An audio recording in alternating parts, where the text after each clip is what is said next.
це як собака мітить територію, або як е, пішки мітять територію. Тобто вони щось захопили, це не їх, але їм треба перемаркувати це все.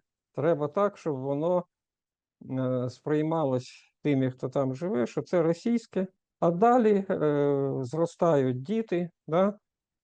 В них з'являються власні діти, в них є вже записи в паспортах, де вони народились.